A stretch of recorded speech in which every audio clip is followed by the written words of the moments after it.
Hi guys, I'm your boy Phil, and today we're going to be reviewing the Atari 2600 homebrew game, Conquest of Mars. Before we get started, if you like this video and would like to continue seeing reviews and other content from Retro Bliss Gaming, please drop a like on this video and consider subscribing to the channel. Conquest of Mars was designed by John Champeau, who has created a number of great homebrew games for the Atari 2600. The cartridge label design and illustration was done by Nathan Strum, who's created a number of great box art designs for many of the homebrew games that can be found at the Atari Age website. Reading from the manual, you begin the game with a fleet of 5 ships, which you'll need to maneuver through the many stages of the 6 caverns while avoiding the jagged walls and enemy arsenal. You also have to shoot fuel pods along the way to keep your ship from running out of fuel. At the bottom of the cavern, you'll need to activate the Martian Destructo Bomb, escape the cavern before it detonates. The game ends when all of your ships have been destroyed, or your ship is trapped in the cavern while escaping when the Destructo Bomb explodes. You win the game when all 6 caverns have been cleared and the Martian Rebellion has been crushed. Conquest of Mars is a 1 or 2 player game. If playing in 2-player mode, each player takes turns going through their mission until they lose a life. Use your joystick to maneuver your ship. Press left and right to move your ship from side to side.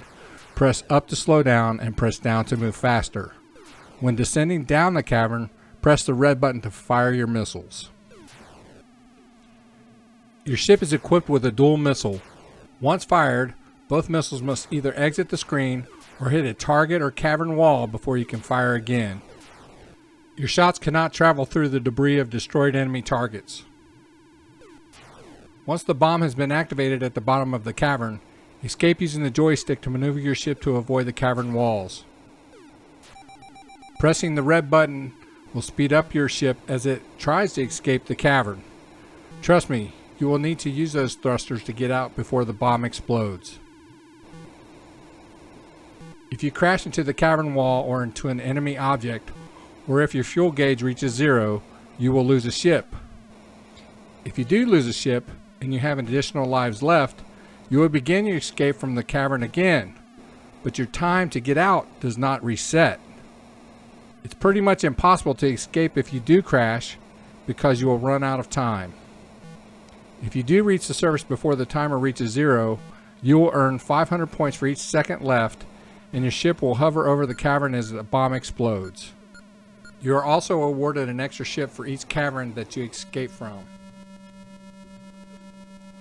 At the bottom of the screen is a status area, which displays your score, the number of reserve ships, an indicator of what stage you are at in the cavern, an indicator of which cavern you are in, and a message display, which tells you how much fuel you have and a timer for getting out of the cavern once the bomb has been activated. Once the game has ended, if you have at least completed the tunnel stage of the first level, you will be given the option to continue your game. You have 10 seconds to decide. By pressing the red button, you will continue from the beginning of the stage you were on when your game ended. The downside is that your score resets back to 0. However, if you wish to start from the beginning of the game, you simply press reset on your console. You score 10 points for every parsec that you survive on your way to the bottom of the cavern, as well as different score points for destroying fuel bunkers, generators, cannons, rockets, and space mines.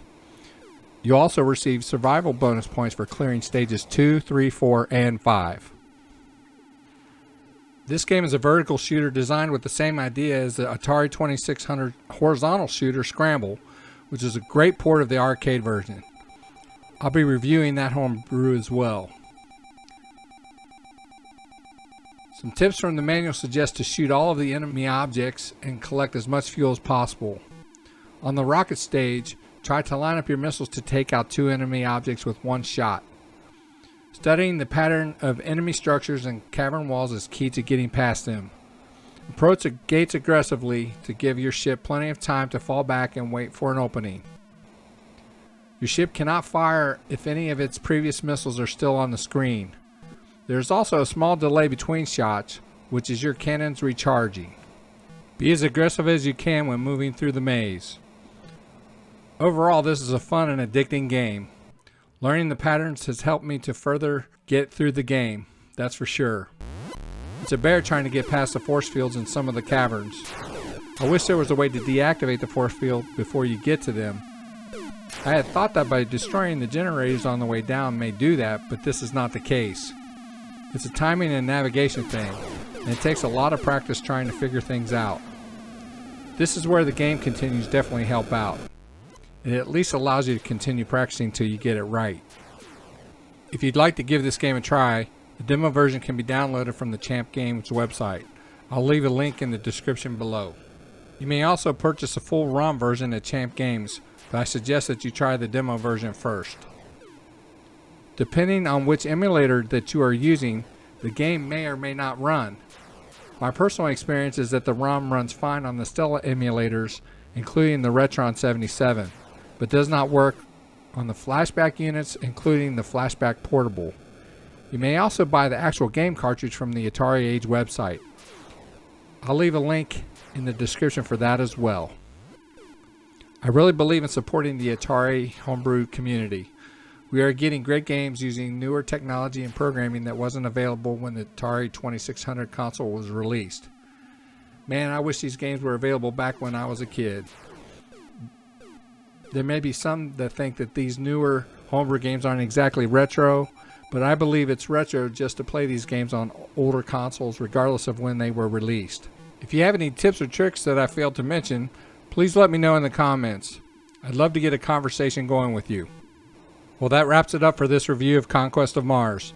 Again, if you like this video, please drop a like and subscribe to the channel.